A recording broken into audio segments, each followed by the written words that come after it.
monastery garden, northern France, 1100 years ago. Monks grew one plant along every stone corridor, not for medicine, not for food, for soap. Real lather, real foam. Museum conservators still trust this plant today with 600-year-old tapestries, fabrics so fragile that a single drop of modern detergent would dissolve them on contact. Meanwhile, you wash your hair with petroleum from a plastic bottle. That plant is probably growing in the ditch beside your driveway right now. Today, I'm going to show you what it is, how to grow it yourself, and why a $38 billion industry hopes you never find out. You cannot patent a plant that grows wild in every ditch across 3 continents, but you can make 3 generations forget it exists. Quick note before we begin. I am a gardener, not a doctor. Nothing in this video is medical advice. The archive opens in a monastery garden, somewhere in medieval England. Franciscan monks carried this plant across Europe beginning around the year 1050. They planted it in every monastery garden from Normandy to Bavaria. They called it a gift from God because when you crushed the roots into water, something remarkable happened. Foam, real, visible, cleansing foam rising from a wild plant. The textile industry built itself around this chemistry. An entire profession, the fullers, was named after the cleaning process that depended on this single plant. Tudor court ruffles, the elaborate white lace that defined an era of English aristocracy, were washed in its lather. French merchant houses finished their finest silks with it. Mills were constructed with deliberate rows of this plant growing beside them, a permanent, self-renewing supply of industrial cleanser. And this plant was not confined to Europe. Civilizations across the world found their own version of this chemistry, independently, separated by oceans. But there is one detail that should stop you in your tracks. Museum conservators. The people responsible for the most irreplaceable objects on the planet.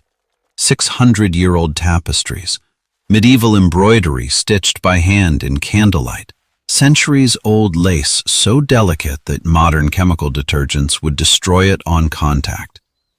When these professionals need to clean the most priceless fabrics in human history, they do not reach for a commercial product. They reach for this plant. The most irreplaceable fabrics on earth, entrusted to a plant that grows wild in roadside ditches along English country lanes.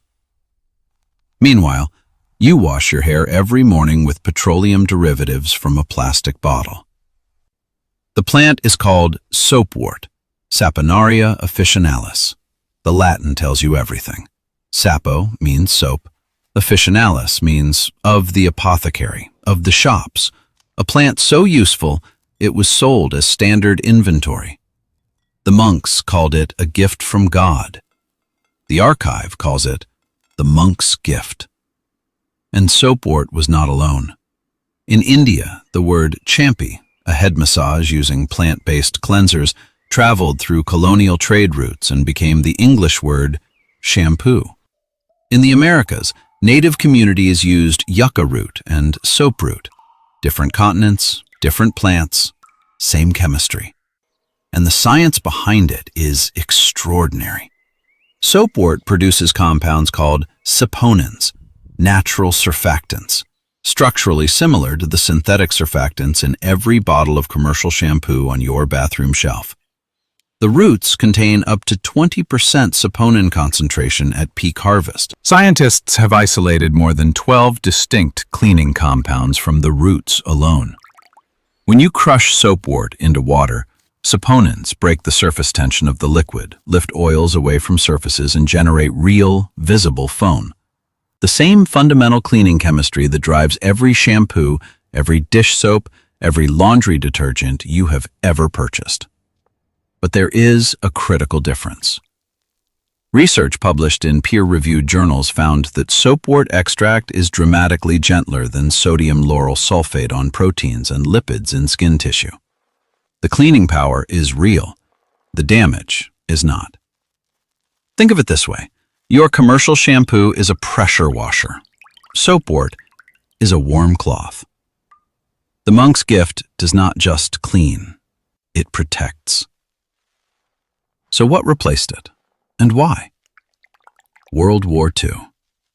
Raw materials for traditional soap became scarce across Europe and North America. Synthetic detergents stepped in as a cheap, scalable replacement. Factories could produce them by the ton from petroleum byproducts. After the war ended, the industry never stepped back. Not because synthetic detergents were better, because they were cheaper to manufacture at industrial scale, and because they created something a wild plant never could: a recurring revenue stream.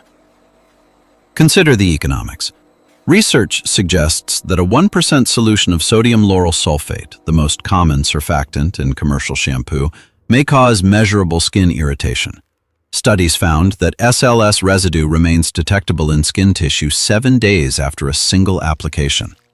Research indicates it may disrupt the natural bacterial community living on the surface of your skin, the protective ecosystem that lives on your skin.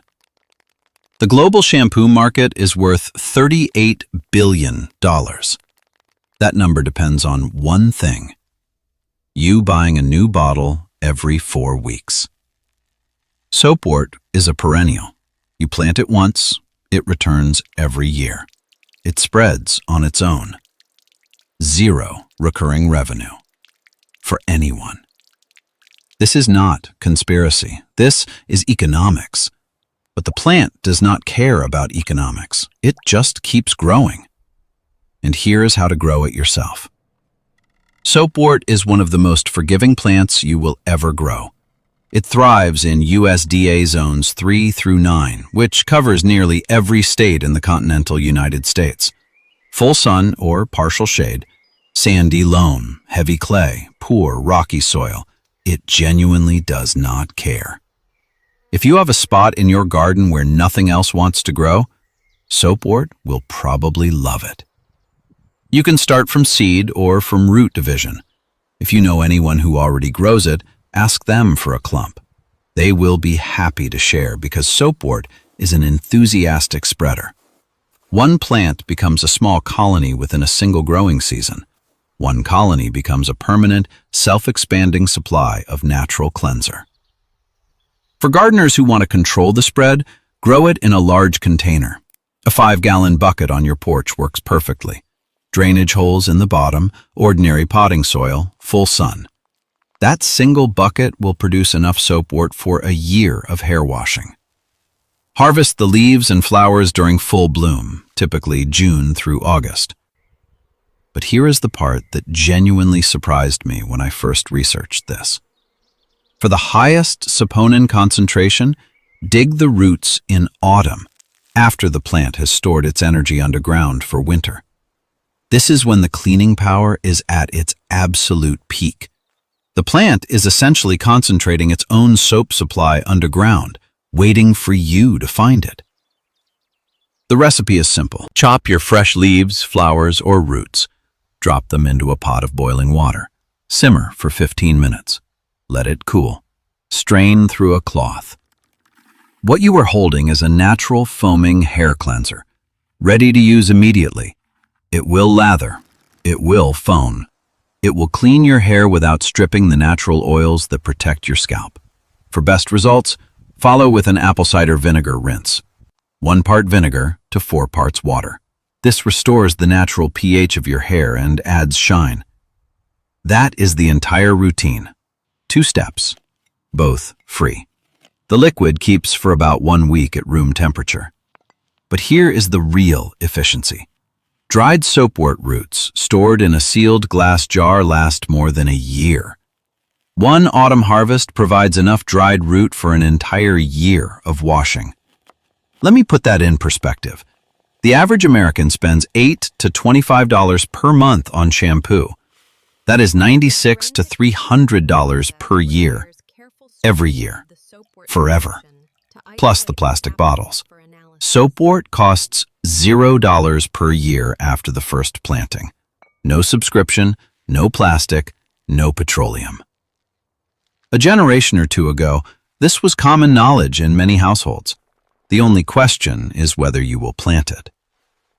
Drop a comment if you have ever seen this plant growing wild. You might be surprised how close it already is. One important note: soapwort is for external use only. Saponins are effective cleansers, but they are not safe to consume internally. Do not drink soapwort tea. Do not add it to food. Before your first scalp application, do a simple patch test. Apply a small amount to your inner wrist. Wait 24 hours. If no irritation appears, proceed. Keep it away from your eyes and any open cuts. If you have young children or pets, store soapwort preparations safely out of reach. The monks who carried this plant across Europe respected it deeply. That respect is exactly why it survived in their gardens for centuries. This is not medical advice. If you have a sensitive skin condition, consult a dermatologist before trying any new topical product. The monks understood something we forgot, and so did someone else. I think about a grandmother who had a bush of pale pink flowers growing along her fence. Every Saturday morning she would cut a few stems, dig a small piece of root, and boil them in a pot on the stove. The kitchen smelled faintly bitter, like wet earth after rain. She would strain the liquid through a cloth, let it cool, and wash her granddaughter's hair on the porch. The lather was soft, nothing like the thick foam from a store-bought bottle, but the hair came out clean, soft, and smelling like the garden. She did not call it natural shampoo. She called it Saturday. Then, one day, a supermarket opened nearby. The first bottle of shampoo appeared in the bathroom. The pale pink bush was pulled up to make room for something new. The knowledge did not disappear. It just stopped being passed down. Your neighbor will notice your hair, by the way. They always notice. And when they ask, you will have a story worth telling. One bucket, one plant. A permanent supply that outlives every subscription, every bottle, every marketing campaign that ever told you your hair needed a petroleum derivative to be clean. The monk's gift has been growing in ditches and hedgerows across 3 continents for 1,000 years. Waiting. Patient. It does not need your money. It does not need a factory. It does not need a shelf in aisle 7. It just needs a pot, some soil, and someone who remembers. The archive closes, but the monk's gift does not. It keeps growing. Have you ever seen soapwort growing wild? Does your family have a plant-based tradition for hair care or cleaning that has been passed down? Tell me in the comments. I read every single one. If this is the kind of knowledge you want to keep finding, subscribe to the Green Archive. We excavate the things they made you forget. And if you want to see what else has been buried, there is a plant your great-grandmother used to keep pests out of her entire garden. No chemicals, no traps, and it is probably already growing in your yard. That video is right here.